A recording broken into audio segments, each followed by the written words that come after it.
Synonyms. Hey there, word lovers. Welcome back. Ever felt stuck using the same words over and over? Let's shake things up with synonyms.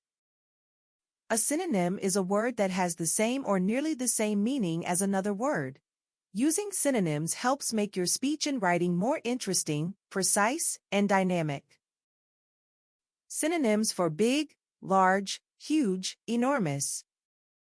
Synonyms for happy, joyful, cheerful, glad. Synonyms for smart, intelligent, clever, bright. Why are synonyms important? Synonyms keep your language lively.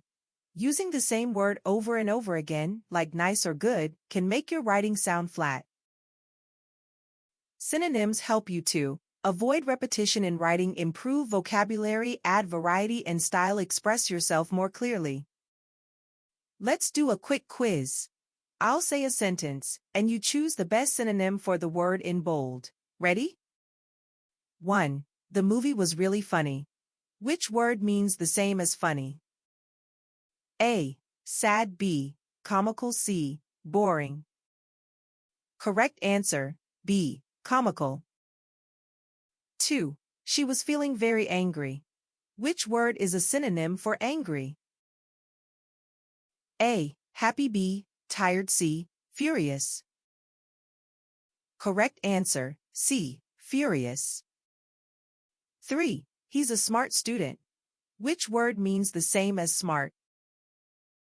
A. Intelligent. B. Loud. C. Silly.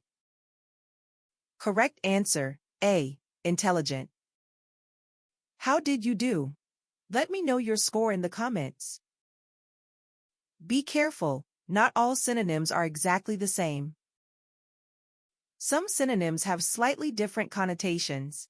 That means you should pick your words based on the tone and situation. Example, slim versus skinny both mean thin, but slim is usually a compliment, while skinny can sound negative. So always think about context. Pro tip, use synonyms to avoid repetition and keep your writing or coding fresh and engaging. Tips to learn more synonyms. 1. Use a thesaurus, print or online. 2. Keep a vocabulary journal. 3. Watch movies or read books in English. 4. Try to use new words in conversation. The more synonyms you know, the more confident and expressive you'll be. Synonyms let you express yourself in style. No more boring or robotic language here. If you found this video helpful, don't forget to like, subscribe, and hit the notification bell so you never miss a new lesson. Thanks for watching. Keep exploring synonyms, and I'll catch you next time with more language hacks.